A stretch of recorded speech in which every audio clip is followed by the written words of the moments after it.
आखाड महिना जवळ-जवळ संपत आला बघा, तरी अजून माझा काय आखाड तळून झालेला नाही. पोरांना म्हटलं कापण्या करते, तर पोरं म्हणायला लागली, "गोड सोडून काही पण कर." तर इथं मी बघा गव्हाच्या पिठाच्या मग चकल्या केलेत आणि त्यासाठी की नाही 1 वाटी गव्हाचं पीठ घ्यायचं आणि 1 वाटीला की नाही पाव वाटी तांदळाचं पीठ. हे प्रमाण बरोबर बघा लक्षात ठेवायचं आता एखाद्या रुमालात हे पीठ घ्यायचं, त्याची गाठ मारायची. कुकरचा डब्बा नाहीतर एखादं भांडं घेतलं तरी चालतंय. त्याच्यात हे पिठाचं गाठोडं ठेवायचं आणि वाफवायला बघा ठेवून द्यायचं आहे 15 मिनिटं तरी. नंतर पिठाच्या गाठी फोडायच्या आणि चाळणीनं मग चाळून घ्यायचं. आता पिठात का नाही तिखट, हळद, मीठ, ओवा, धना जिरा पावडर, पांढरे तीळ वगैरे वगैरे हे सगळं मिक्स करायचं. आता पीठ वाफवून घेतल्यामुळं का नाही याला तेलाचं मोहन वगैरे घालायची अजिबात गरज नाही. कोमट पाण्यानं बघा पीठ मळून घ्यायचं. आता पीठ मळताना का नाही जरा घट्टसरच मळायचं, म्हणजे कसं चकलीला का नाही काटे छान येत आहेत.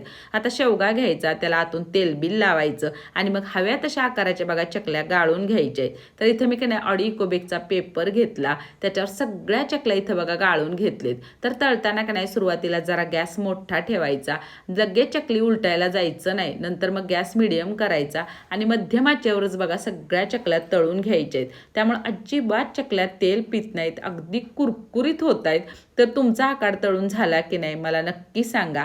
तर भाजणी करा, दळून आणा, कसलीच झंझट नाही. अगदी घरच्या साहित्यातून का नाही झटपट ह्या चकल्या होत आहेत. नक्की करून बघा, चवीला पण एक नंबर लागतायत. आणि जाता जाता का नाही तेवढं सबस्क्राईब करा.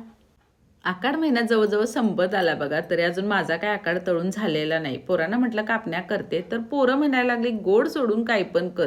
तर इथं मी बघा गव्हाच्या पिठाच्या मग चकल्या केलेत आणि त्यासाठी की नाही 1 वाटी गव्हाचं पीठ घ्यायचं आणि 1 वाटीला की नाही पाव वाटी तांदळाचं पीठ. हे प्रमाण बरोबर बघा लक्षात ठेवायचं आता एखाद्या रुमालात हे पीठ घ्यायचं, त्याची गाठ मारायची. कुकरचा डब्बा नाहीतर एखादं भांडं घेतलं तरी चालतंय. त्याच्यात हे पिठाचं गाठोडं ठेवायचं आणि वाफवायला बघा ठेवून द्यायचं आहे 15 मिनिटं तरी. नंतर पिठाच्या गाठी फोडायच्या आणि चाळणीनं मग चाळून घ्यायचं. आता पिठात का नाही तिखट, हळद, मीठ, ओवा, धना जिरा पावडर, पांढरे तीळ वगैरे वगैरे हे सगळं मिक्स करायचं. आता पीठ वाफवून घेतल्यामुळं का नाही याला तेलाचं मोहन वगैरे घालायची अजिबात गरज नाही.